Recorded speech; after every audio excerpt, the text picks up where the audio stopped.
Como os irmãos sabem, nós estamos seguindo um roteiro esse mês, um roteiro missionário.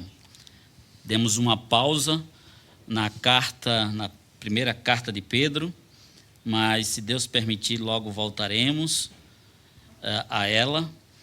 E essas semanas nós estivemos meditando sobre a obra missionária. E hoje eu quero, mais uma vez, meditar com vocês e, de alguma forma, relacionar a nossa meditação com aqueles cristãos que sofrem e os missionários que vivem pregando o Evangelho em contextos de risco. E se eles estão lá pregando o Evangelho nesses contextos, logo nós temos que nos sentir desafiados por Ele, por Deus, para trabalhar com estes irmãos. E eu quero, juntamente com vocês, a partir do texto de Apocalipse, capítulo 11, meditar sobre o triunfo missionário da igreja. Esse é o tema que nós temos a partir deste capítulo hoje, o triunfo missionário da igreja. E eu peço que você leia comigo, do versículo 1 ao versículo 13, com atenção, com fé, porque esta é a palavra do Senhor. Apocalipse, capítulo 11, do versículo 1 ao versículo 13. Foi-me dado um caniço semelhante a uma vara, e também me foi dito: dispõe-te e mede o santuário de Deus, o seu altar e os que nele adoram. Mas deixa de parte o átrio exterior do santuário, e não o meças, porque foi ele dado aos gentios. Estes, por 42 meses, calcarão os pés à cidade santa. Darei às minhas 2 testemunhas que profetizem por 1260 dias, vestidas de pano de saco.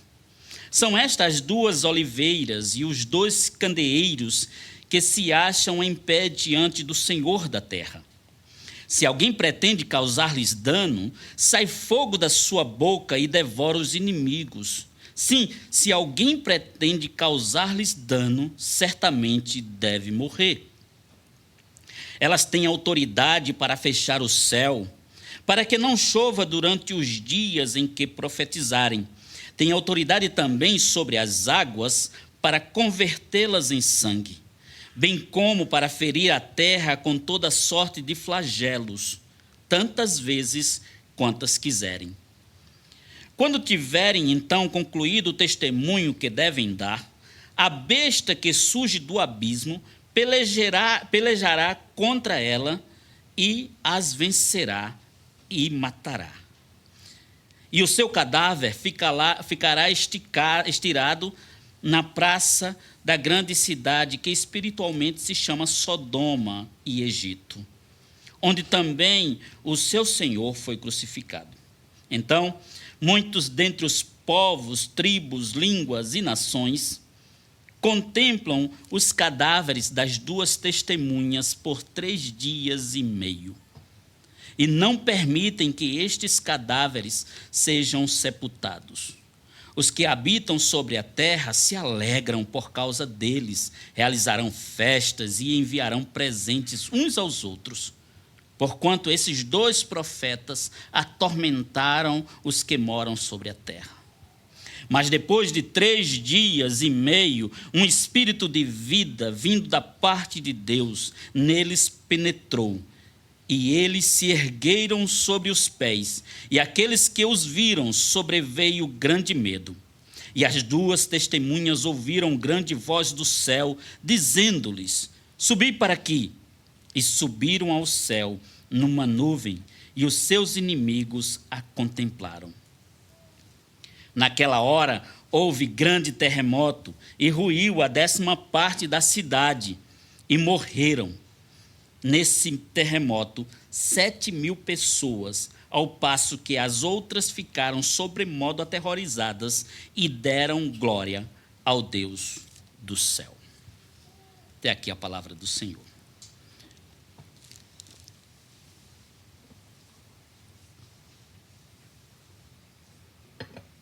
Quando nós pensamos sobre este tema, dentro do texto que nós acabamos de ler, um tanto profundo, um tanto obscuro, mas com verdades impressionantes, logo nós pensamos a partir da realidade que nós temos.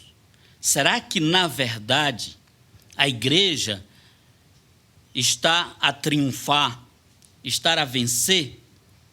Será que, na verdade, a resposta é positiva? E eu quero, desde já, dizer que sim. Porém, trazer um alerta para nós, como igreja do Senhor Jesus.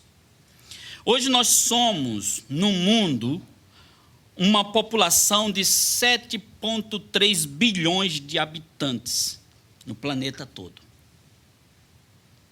dos quais 3,11 bilhões ainda não foram alcançados por Cristo.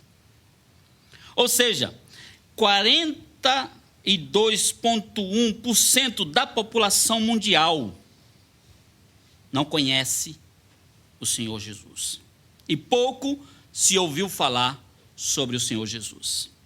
Ainda há cerca de 6.738 grupos não alcançados pelo Evangelho.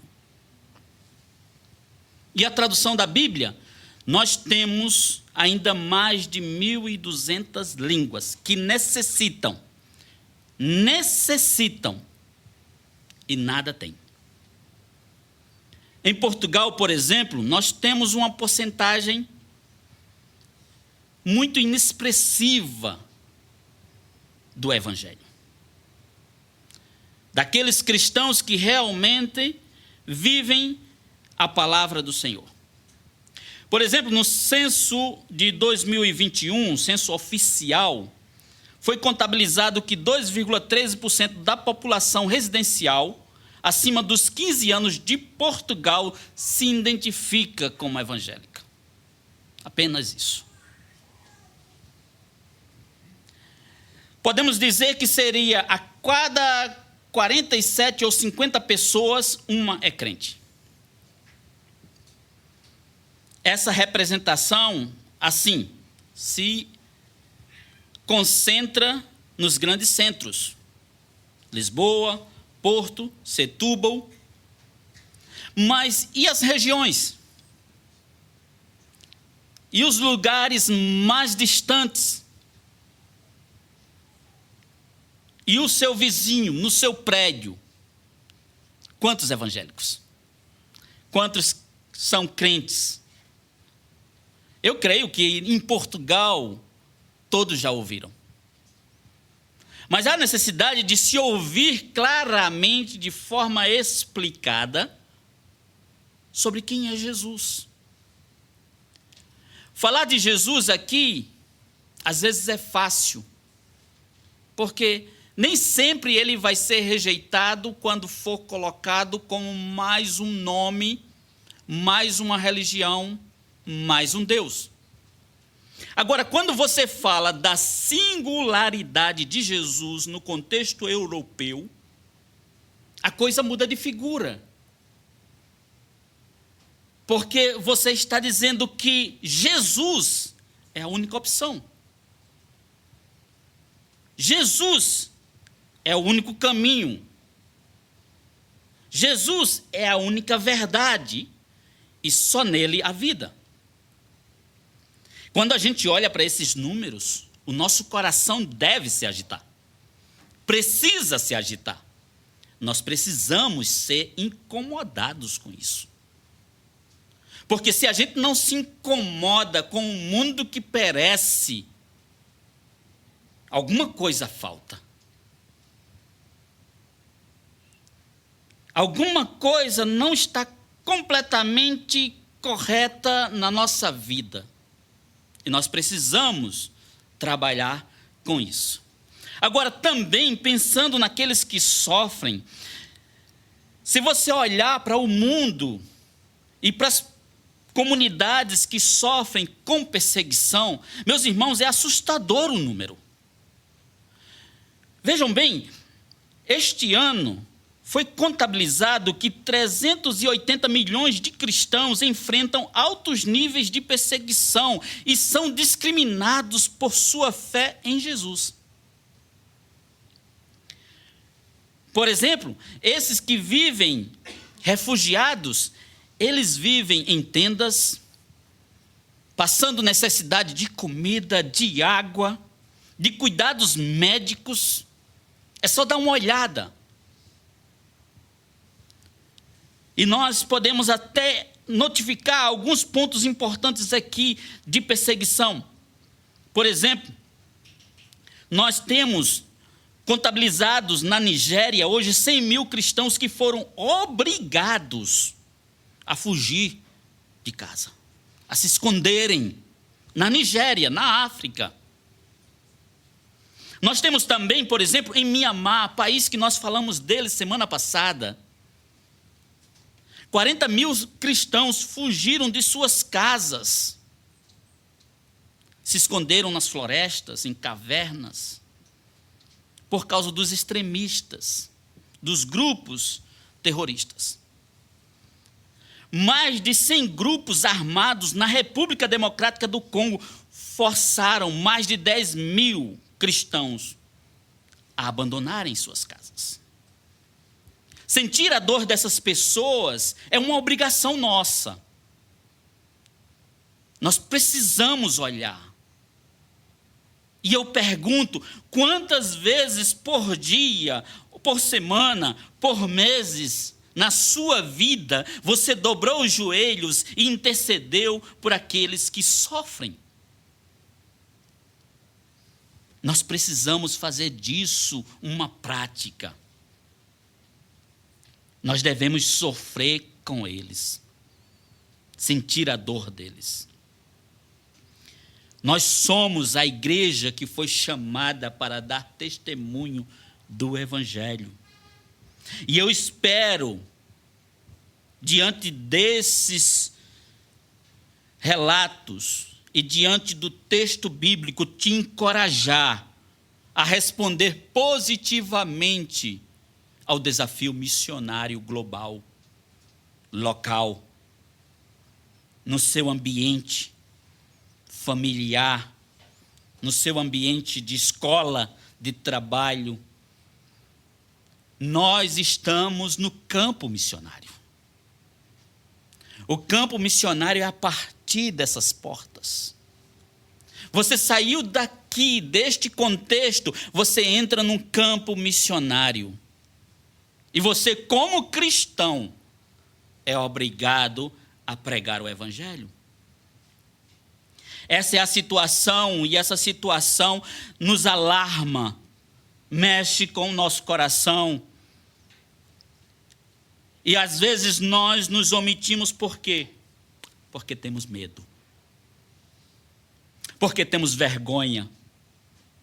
Porque nos achamos incapacitados. Porque às vezes somos fracos. E é bom ser fraco, porque é Deus quem fortalece. É bom se sentir incapacitado, porque é Deus quem capacita. Mas nunca se sentir acovardados. A coragem de pregar o Evangelho, ela deve correr nas nossas veias. Então nós temos que levar o Evangelho. Agora eu quero te dizer, é perigoso, é desafiante, é maior do que qualquer um de nós aqui. Por isso Jesus disse, eu vos envio como ovelhas no meio de lobos. Às vezes falta recursos para outros que estão fora, mas Deus dá o recurso. E às vezes a resposta do recurso somos nós. Então este desafio que está patente diante dos nossos olhos no cumprimento da grande comissão é justamente uma necessidade nossa. E o texto que nós temos aqui nos encoraja no cumprimento da missão. Porque aqui em Apocalipse, capítulo 10, capítulo 11, nós encontramos justamente o desafio missionário deste livro. É quando João recebe do Senhor Jesus as palavras que apontam para a igreja a sua responsabilidade de pregar o evangelho. No capítulo 10, que nós não vamos abordar, nós temos lá o resultado do evangelho, que deve ser usufruído e experimentado por todos aqueles que passam e ouvem o evangelho, que é doce na boca e amargo ao estômago.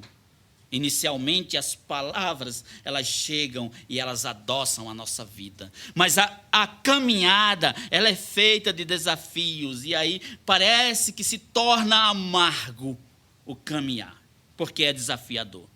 E agora no capítulo 11 nós encontramos aqui o apóstolo João recebendo uma ordem, uma direção, em que agora ele precisava agir, em que ele precisava realizar algumas atividades. E ele então relata isso aqui, dizendo que foi-me dado um caniço semelhante a uma vara, e também me foi dito, dispõe-te e mede o santuário de Deus, o seu altar e os que nele adoram. É interessante que essa primeira parte do texto aqui vai trazer justamente essa ideia de que nós, como igreja do Senhor, nós somos assegurados por Ele na missão. E a primeira notícia que nós recebemos aqui é justamente essa. O Senhor, antes de nos enviar para o campo, Ele nos alcança. Antes de nos mandar para o desafio missionário, Ele transforma a nossa vida. E o Senhor também nos dá esse encorajamento de que nós seremos guardados, protegidos e iremos ser preservados no cumprimento da missão.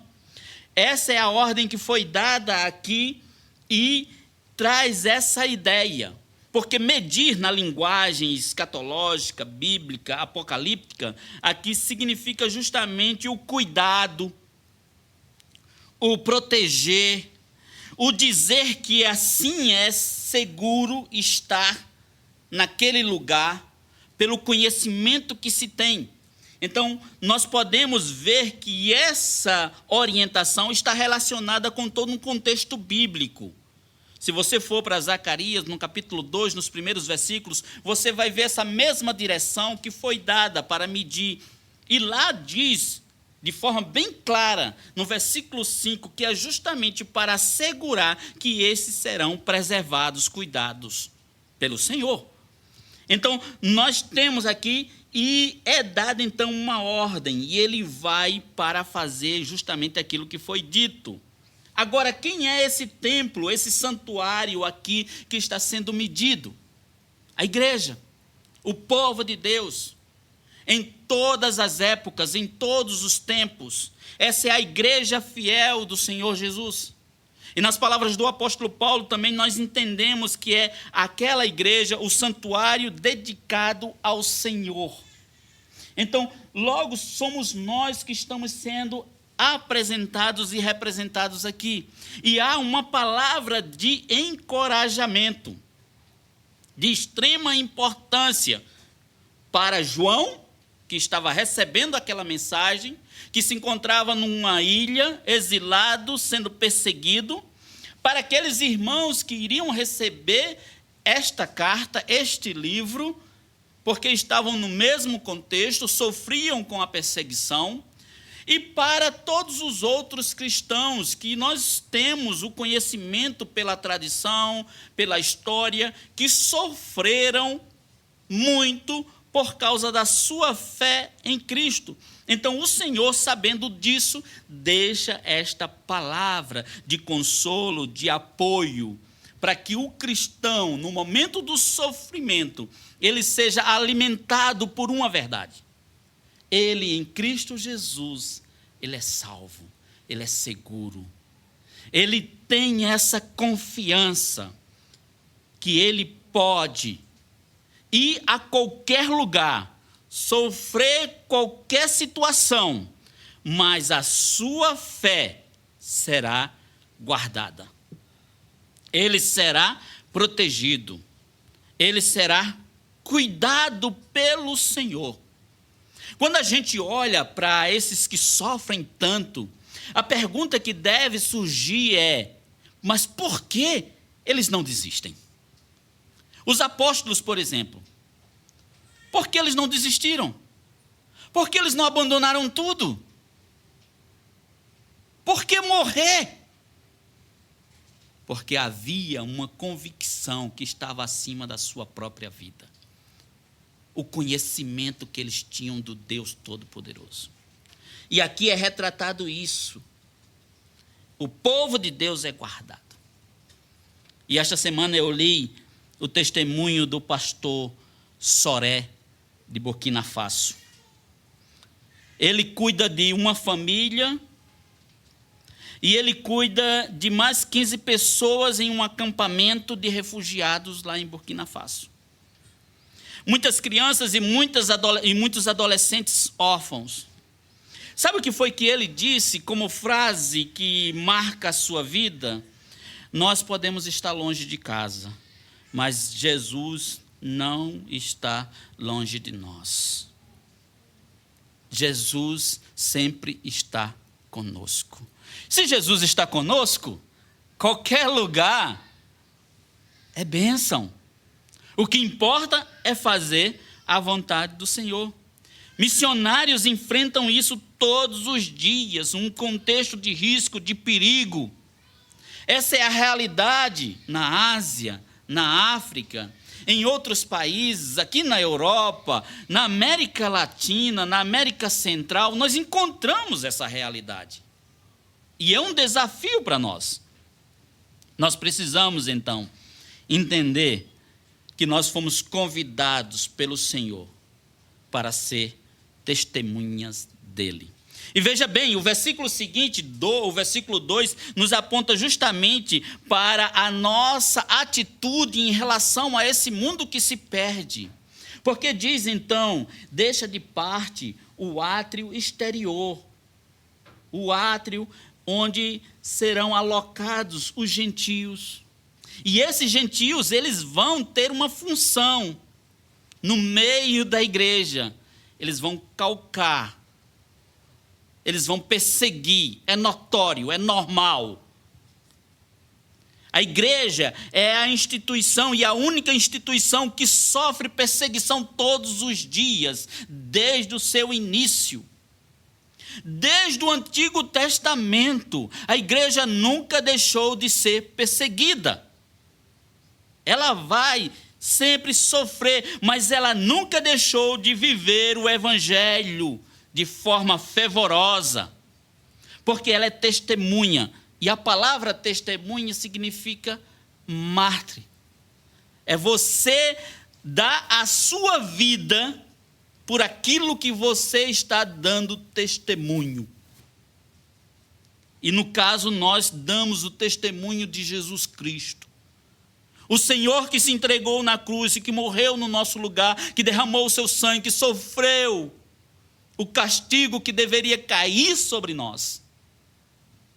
E nos garante segurança eterna.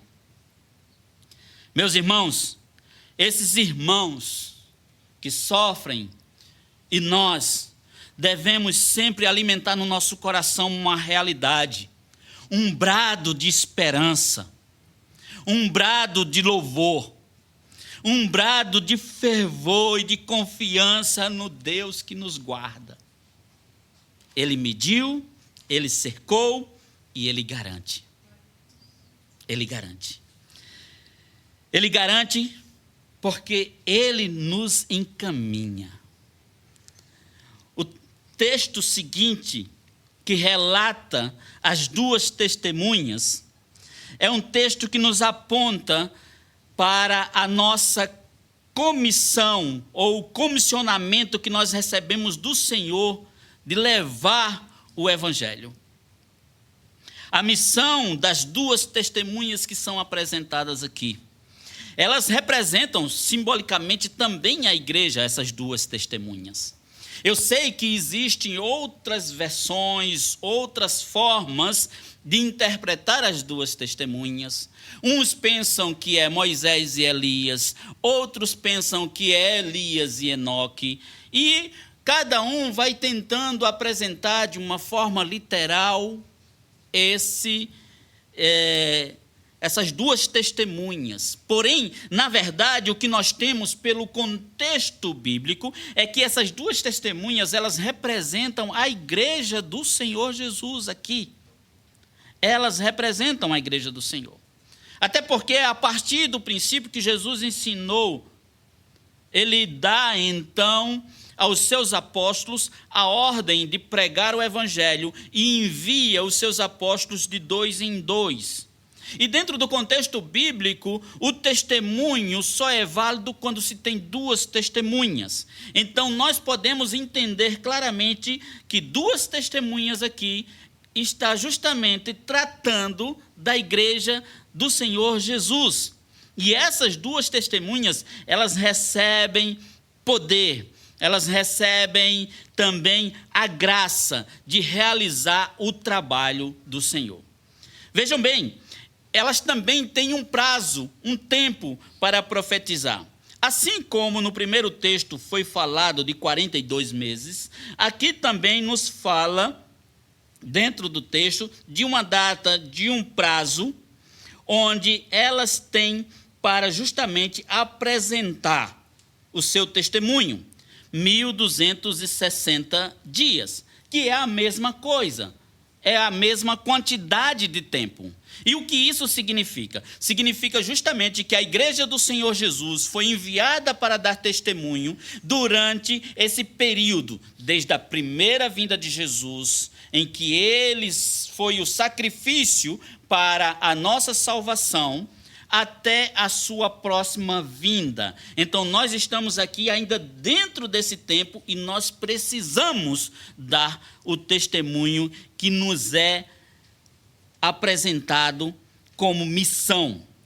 Agora, nós temos aqui também outra coisa interessante, 2 oliveiras, 2 candeeiros. O que isso quer dizer? Isso, na verdade, é uma referência ao Antigo Testamento, onde nós temos lá em Zacarias, capítulo 4, versículos 1 a 7, se referindo a Josué e Zorobabel, que tinham a responsabilidade, 2 testemunhas que representavam ali o povo de Deus, de levar a palavra do Senhor, a palavra que restaura, a palavra que transforma. Agora, se você começa a observar essas 2 testemunhas, elas vêm assim, então, cheias de ações, cheias de também poderes.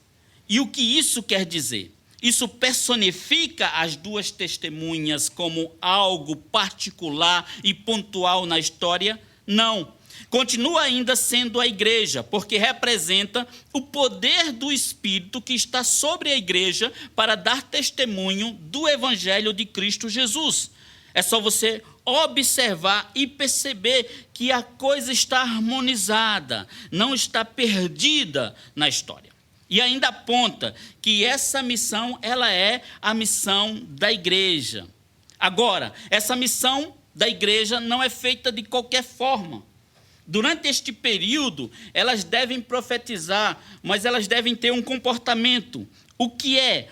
Qual o comportamento? Elas devem estar vestidas de pano de saco. E o que isso quer dizer? É justamente a atitude do cristão ao testemunhar do Senhor Jesus. O cristão deve ter um comportamento de submissão, humildade a Deus, e também de arrependimento. Essa expressão aqui no Antigo Testamento se refere a isso.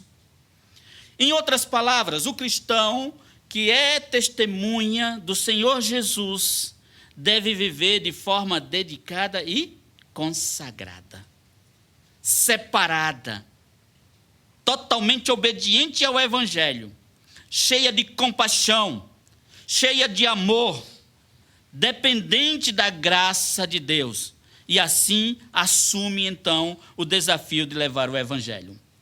Agora também, outra coisa aqui que nos traz um alerta e que aquece o nosso coração, no versículo 5, fala de uma certa proteção que a igreja recebe, e que é importante a gente entender isso, porque todo aquele que é contra a igreja é contra Cristo. Observe o versículo 5.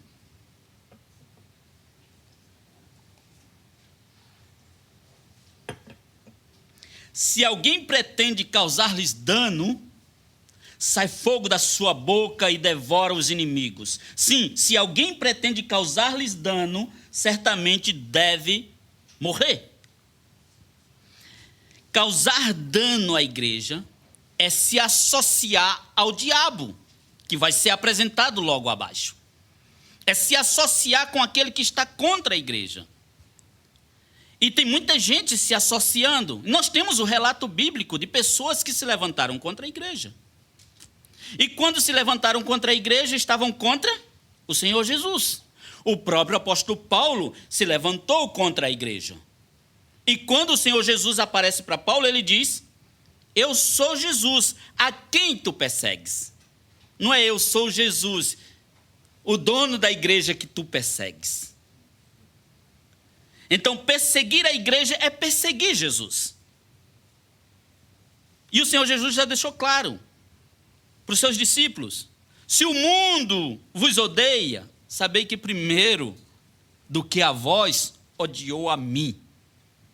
Se perseguiram a mim, também vos perseguirão a vós. É uma coisa muito clara nas Escrituras. E a gente não pode enganar ninguém dizendo: olha, se você estiver em Cristo, você não vai sofrer perseguição, tudo vai ser muito bom. Sim, a partir do momento em que você abrir a sua boca para falar de Jesus, você pode ganhar um inimigo, um perseguidor, alguém que vai te acusar, te atormentar, te castigar. E eu não quero dizer isso para que você desanime, pelo contrário, para incentivar você, porque se fosse uma coisa qualquer que não valesse a pena, ninguém estava contra você. Por isso vale a pena. E aí o Senhor Jesus sai fogo da sua boca, diz, e também dá poder a essa igreja, é justamente a autoridade que o Senhor Jesus passa e dá à sua igreja, capacitando ela para realizar a obra. Quando ele se apresenta para os discípulos, o Senhor Jesus mesmo disse em Mateus capítulo 28, versículos 18 e 19, ele diz: toda autoridade me foi dada no céu e na terra. Ide, portanto, e fazei discípulos de todas as nações. O Senhor Jesus capacitou a sua igreja com poder para isso. Não é nada alarmante ou mirabólico que o texto quer dizer. O texto quer simplesmente trazer à nossa consciência que nós somos capacitados pelo Espírito Santo. Agora, essa capacitação não é algo pequeno. Nós é que minimizamos isso. Mas recebereis poder ao descer sobre vós o Espírito Santo. Quem capacita a igreja é o Espírito Santo para realizar coisas grandes, obras maravilhosas. Mas veja bem, é capacitada também para enfrentar o sofrimento, para responder diante de tantas situações adversas. Mas o povo de Deus só pode deixar de existir quando completar a sua missão. Se é que vai deixar de existir, porque sempre será o povo de Deus. Eu falo numa perspectiva terrena, temporal, humana, nossa, em nossos dias. Porque o versículo 7 nos diz: quando tiverem então concluído o testemunho que devem dar, aí o que acontece? Aí o diabo se levanta, a besta que emerge do abismo, que surge do abismo, vem e começa a causar o que deve causar. E aí eu me lembro de um amigo meu, que eu não vou citar o nome porque certamente está sendo gravado. Ele é tradutor da Bíblia. Eu o conheci em 2007.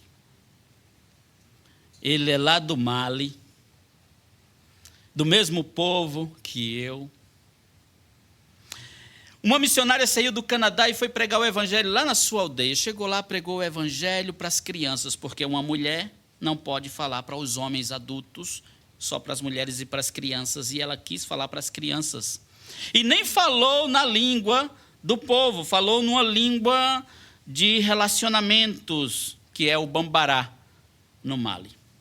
E ele ficava de longe só ouvindo, porque ele já tinha uma idade e era um dos líderes da aldeia. E ele foi ouvindo aquilo e aquela palavra foi entrando no seu coração. Ele saiu da aldeia, foi para a França, passou um tempo na França. Quando voltou, ele foi convidado para ser tradutor da Bíblia. E ele aceitou o desafio, ficou na aldeia e começou agora a traduzir a Bíblia, a conhecer mais o Senhor. E aquela palavra sempre confrontava o seu coração e ele ficava ali tentando resistir, até que um dia, em uma noite, ele tem um sonho. E eu creio que nesse caso, tendo sido tão incomodado com a palavra de Deus, ele passou a sonhar com aquilo que o incomodava diariamente. E ele disse que Jesus apareceu para ele dizendo: em que isalimacir? Em que tongani? Eu sou Jesus Cristo. Eu sou a verdade. Ele não deu importância a isso. E no dia seguinte, ele continuou a vida, passou um tempo, ele teve o mesmo sonho, do mesmo jeitinho. E aí ele não se conteve, se dobrou, confessou o Senhor Jesus, entregou a sua vida e depois foi para a liderança e disse: eu não sou mais muçulmano, eu sou agora um cristão. A liderança se revoltou com ele e disse: olha, todo do nosso povo é reconhecido como muçulmano e não pode deixar de seguir o islamismo. E ele disse: eu não posso voltar atrás. É mais forte do que eu. Ele tinha suas esposas, vários filhos, mas tinha 2 filhas pequenas. E aí os líderes foram lá e pegaram as meninas e disseram: se você não voltar atrás, você vai colocar a vida das suas filhas em risco. E ele disse: eu não posso voltar atrás. E ali o que aconteceu? Ele perdeu uma das filhas. Porque num contexto onde ele mora, até hoje, lá tem uma influência muito grande dos terroristas. Ele saiu, foi abandonado, ficou lá na aldeia, não foi embora, até que um dia chamaram ele de volta para ele se retratar e confessar o islamismo outra vez, e ele disse: eu não posso. E ele perdeu a 2ª filha.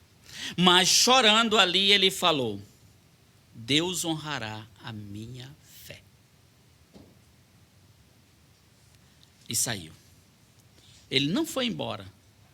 E por isso que eu creio que Deus guarda até que se complete a obra que ele tem para fazer na sua vida. Ele poderia ter sido morto. E por que ele não foi? Porque Deus não deixou. É simples. E ele ficou ali e os jovens começaram a procurar: mas, meu amigo, por que você deixou que acontecesse tamanha barbaridade? Ele disse: porque a fé e o Cristo que eu conheço é maior do que qualquer coisa na minha vida e eu não posso trocar por nada. Eu não sei se eu teria condições de fazer o que ele fez. É muito difícil.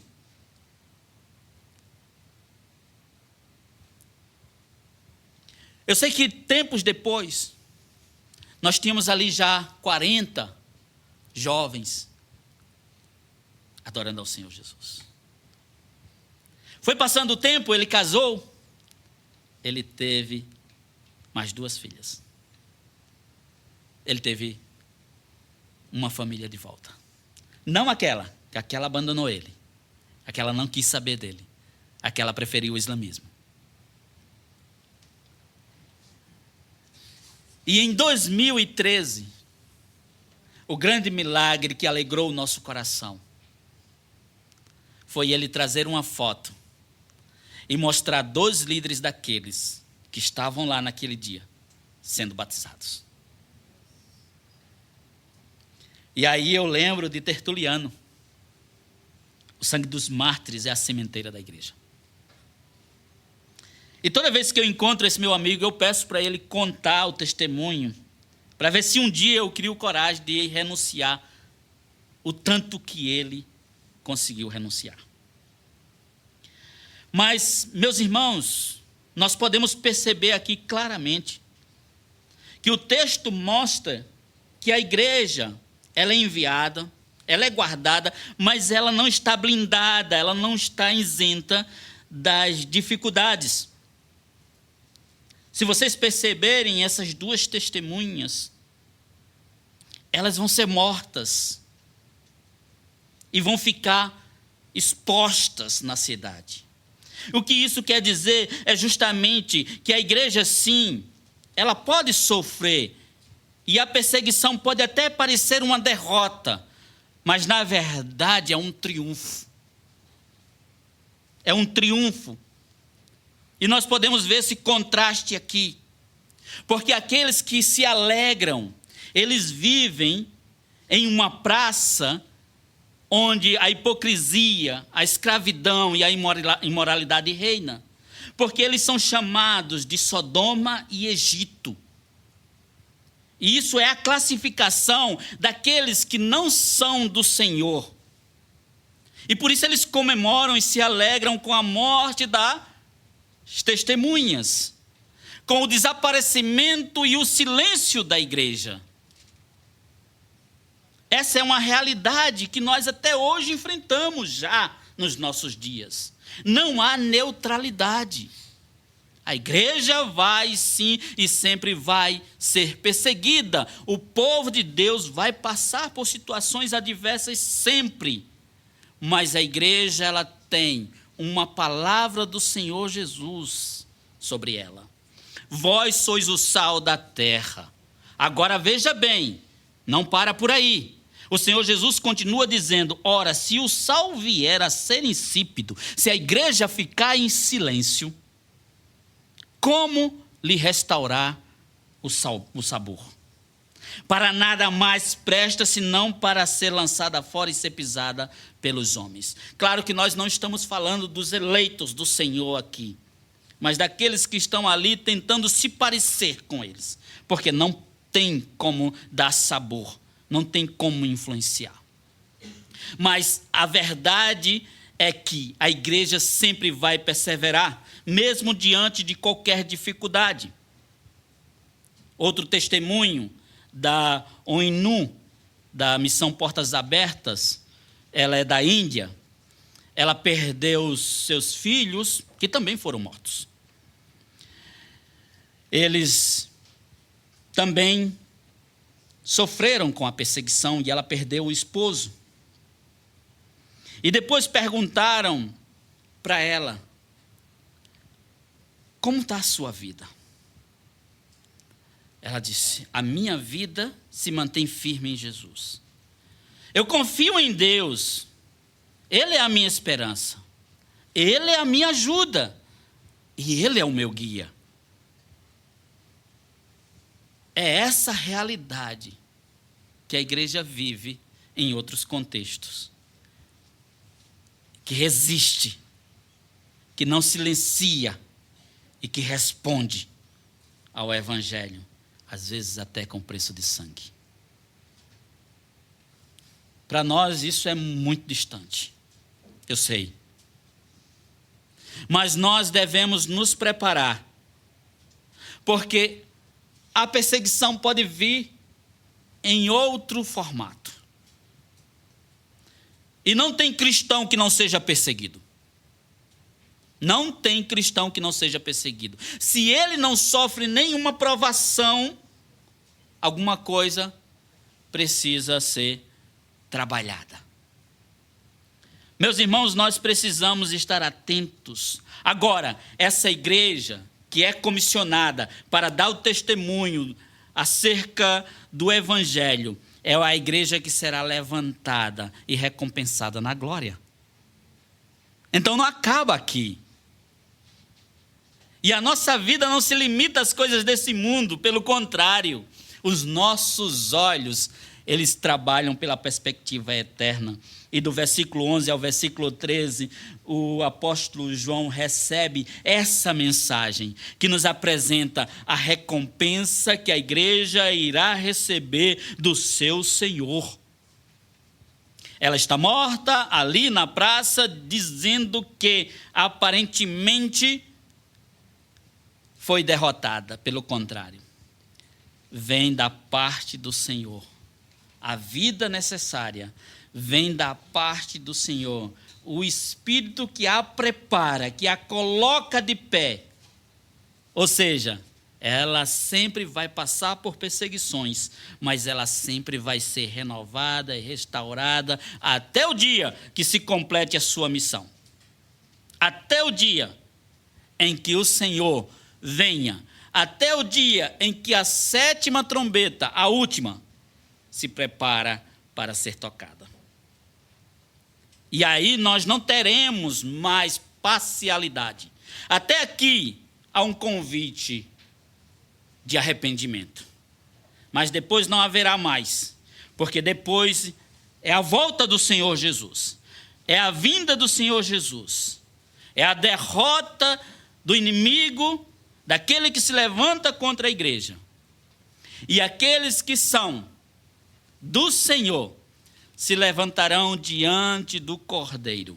E como diz em Apocalipse capítulo 12, versículo 11, estes, pois, venceram por causa do sangue do Cordeiro e por causa da palavra do testemunho que deram, e mesmo em face à morte, não amaram a própria vida. Essa é a grandeza e a bênção que nós recebemos. O terror será grande. O momento será difícil. Não sei se iremos passar, mas devemos estar prontos. Uma coisa que nós devemos alimentar no nosso coração é o desejo ardente de pregar a palavra e de viver na expectativa da glória de Deus. Essa é a lição que nós devemos aprender aqui nesse texto, porque essa igreja vai triunfar. E eu não falo só a Igreja Cristã Presbiteriana do Barreiro, eu falo a Igreja do Senhor Jesus, numa perspectiva global, universal. Essa vencerá. O povo de Deus tem que encher o seu coração de esperança. Você e eu precisamos olhar para esse texto e ver nesse texto esperança e certeza da nossa salvação, da nossa fé. Por quê? Por quê? Porque Deus protege. Porque Deus capacita o seu povo para dar o testemunho certo. E porque Deus cuida da sua igreja, mesmo em meio à perseguição, à tribulação. O mundo precisa de testemunhas, e nós somos essas testemunhas. A nossa família precisa de testemunhas, e nós somos as testemunhas. Os nossos vizinhos, os nossos amigos, todas as pessoas que estão por aí fora, que não conhecem o Senhor Jesus, precisam de testemunho do Evangelho verdadeiro. Nós somos as testemunhas do Senhor Jesus. E a minha oração é que sejamos verdadeiras testemunhas do Evangelho da graça de Deus. Porque Deus é fiel, cuida do seu povo. Ele cumpriu a sua aliança e logo chegaremos no céu. Logo estaremos com Ele. E assim poderemos cantar como aquela grande multidão. Canta diante do Cordeiro. Registrado aqui em Apocalipse capítulo 7, versículos 9 e 10. Eis uma grande multidão que ninguém podia enumerar. De todas as nações, tribos, povos e línguas. Ali nós temos brasileiros, portugueses, africanos, asiáticos, americanos, Todas as etnias estarão ali representadas, adorando ao Cordeiro, com vestidos e vestiduras brancas, com palmas nas mãos, e clamam em grande voz ao nosso Deus que se assenta no trono, e ao Cordeiro pertence a salvação. Que Deus nos abençoe.